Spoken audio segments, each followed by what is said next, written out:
Hello everyone and welcome to 2022. In our very first tutorial for this year, we will be looking at 4 ways to prepare for the new school year. Now I know what you might be thinking. Jocelyn, that's 4 things of the million things that I need to do. And that's exactly it. We need to start as we mean to go on this year. Break up your work into bite-sized pieces, because that's the way it's going to be manageable for you and you're going to be able to look after you, your children, and what it is that you need to do. So these 4 ways to prepare for the new school year are some of the things you'll need to do throughout the terms for the academic year. But if you start and if you set it up in the first term, then you always have it to build on. So let's begin and enjoy. So the first thing we need to do is review last year's successes and failures. Now this is never an easy ask because nobody really wants to look at what went wrong, but it is important that you focus on both the successes and the failures. Change the language. We need to change the language so that it does not become a negative experience which will start to demotivate us. And this will not prove productive going forward. Therefore, we need to describe successes by referring to it as what worked well, and for our failures, we say even better if. Focus on successes first and celebrate achievements however small they may be. This could translate to a child that has moved up a reading level after you have been working with them all year and you were expecting a much better result or better. But even the small wins are important. You could be a new teacher and just feel very proud of the fact that you made it through the entire year. Be reflective and self-evaluate. You need to be able to steer your own ship. You need to embrace being reflective and self-evaluate as part of your growth mindset. You must want to improve yourself and your practice. Decide what you deem as successful. You can be honest with yourself without fear of judgment. Identify the areas and work out 3 fixes for the area that is realistic and achievable. Choose one of the areas that you felt didn't go particularly well and work these out to say what it would look like this in the coming year. An example might be that you felt you didn't work very well collaboratively last year. You very much worked on your own in your class and didn't participate as well as you could have in your team. You can ask yourself, what did I do differently? What should I do differently this year? Am I comfortable with my team? What is it that is preventing me from working more collaboratively? Once you have a clearer picture, you can then decide the way forward, and that will be a productive activity for you. Making errors are huge opportunities for learning and should not always be made negative. Always start with focusing on the positive. Once the error has been identified, rectify it and see the change as a motivation and inspirational event. Starting off with focusing on the positives and then how this will you'll move forward from that is vitally important, especially in the light of our changing times and what we and our children have had to adapt to in the short space of time. Therefore, we need to turn up and show the motivation and show the inspiration to our children. You need to set yourself up in a position of strength to face the new year. Teaching can bring different experiences each day, and we need to be prepared. Remind yourself always of your resilience and what that looks like, and exercise that from the start. Take care of you. Look forward to your brand new successes and achievements and keep those as a focus. Planning is key. I'll start off by saying, if you fail to plan, plan to fail.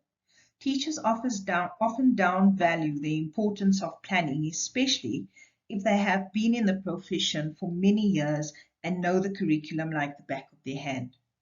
The confidence you have with sound knowledge of the curriculum and approaches that you've used before does not always align with the expectations of the approaches for the classroom today. Now, mundane teaching practice needs to be challenged. Planning is a key component of what it is that we need to do in the classroom. Once we start planning well, we will see how it becomes a lot easier and the value of plans as a working document. Now, adapt planning to meet more current or up-to-date teaching delivery approaches is vitally important. Looking how children and teachers have had to adapt to blended learning modules or virtual learning at the drop of a hat, we should embrace those changes and continue to use them productively as a delivery approach. Planning now has to be modified to suit both an online and face-to-face context and has to still include all of the areas which promote successful learning. These include engagement, behavior for learning, differentiation, assessment, and integration, to mention a few, which form the fabric of the successful learning experience. And planning must ensure that all children are accessing learning successfully. Planning for face-to-face teaching has also has to take into account as children's absence from the class and the lack of structure may have affected their engagement and also their experience. They will need to be reintegrated to see where they are at, and this will have to be done with social emotional learning approaches, gap closing strategies, to mention a few. We often surpass social emotional learning to prioritize academics, but this should not be left unattended at this stage. So that too has to be key in the planning phase. Planning has to be looked at holistically. It's not just a generic tool. This will be unpacked a little bit more in depth with useful strategies in the next webinar and tutorials that follow. Look at planning content carefully to ensure all aspects of our children's learning is being accessed and that they are actually doing well in the area that they were supposed to be doing well in, referring to all the information mentioned in the previous point. Content is easy to cover in a textbook. The question is, how do you know that children are actually learning as opposed to memorizing? This can be an easy go-to and has its place, of course. However, we have to consider that all children learn differently, and employing this approach is not fitting to all children and learners and will most definitely be setting them up for failure. How to break this cycle and upskill with a variety of approaches will also be unpacked in future tutorials. Change the way you did things and try something new. Planning needs to be varied and activities need to be fitting to the dynamic of the class, irrespective of the class size or circumstance. Try to establish what the differentiation needs are and where the children in your class are learning. What does your assessment look like? Is it suitable for the dynamic of your class? Collaborate with your colleagues and share good practice, because together you are more. Draw from the strengths of the people in your team. What is it that we can bring collectively to improve the learning experience for our children? Out with the old, in with the new. Remember always that change is constant. Making communication arrangements.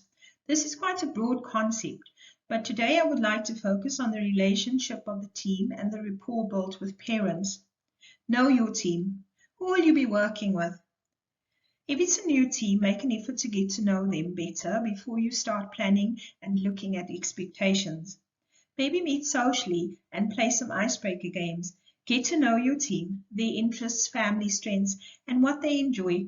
This could be done face-to-face and online. If you have worked with a team before, reflect and assess and decide what you can do even better if this year. Meet and discuss what the working partnership will look like. Get to know each other, be comfortable. Being comfortable promotes good working partnerships. Establish common ground as to collective goals for the working year. The focus must always be the children. Decide early on as a team where it is that you would like to take the children this year.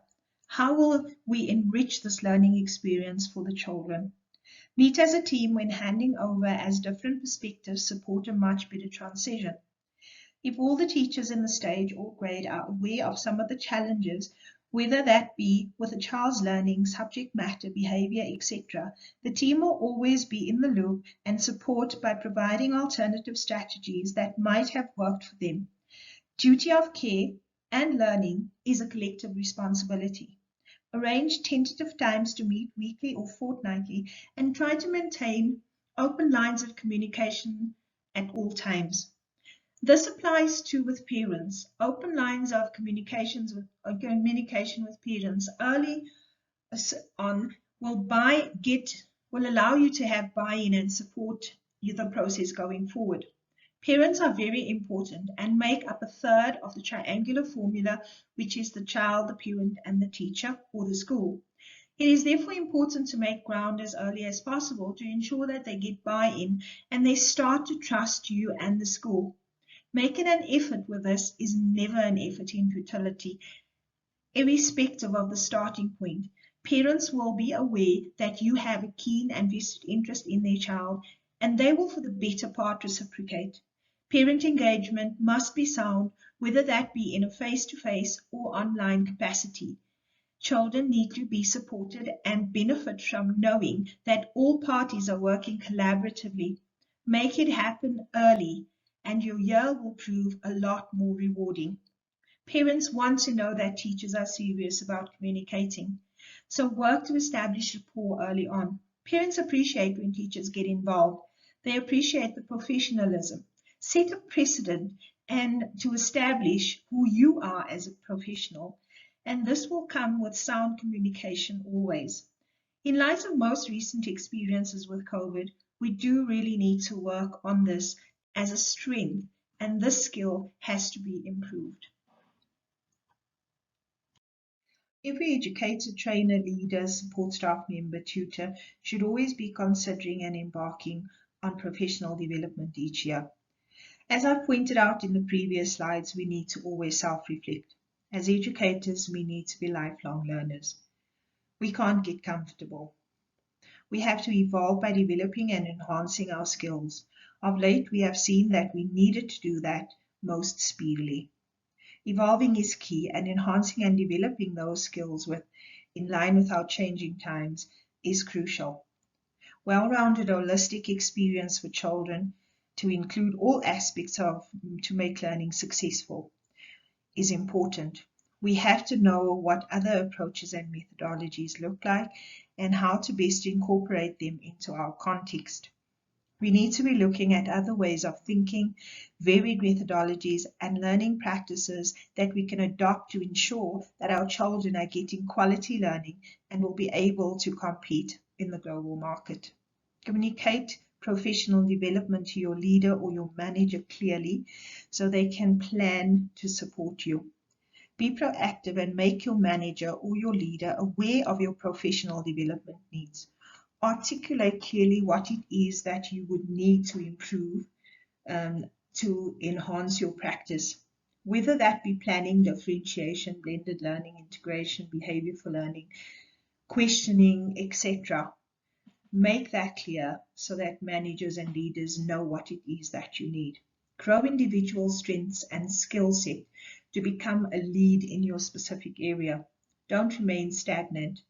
Once you have identified an area of strength, make plans to secure that even further and seek out the success criteria you would need to measure yourself to be the leader that you would like to be. Know your worth and add value to your professional journey. Affirm to yourself every day. Tell yourself, I am worth it. I am adding value. I am valued. I know that I am making a difference. Your job is very important. You have the lives of so many people in your hands, so make it count. You matter. That concludes our tutorial. Please find us on social media where you can follow, like, and share our content for our useful tips such as Thoughtful Tuesday and Wise Wednesday. We teach you to change your language to support the teaching context and inspire you as educators to be the change. Leave us a comment. We would love for you to share your thoughts.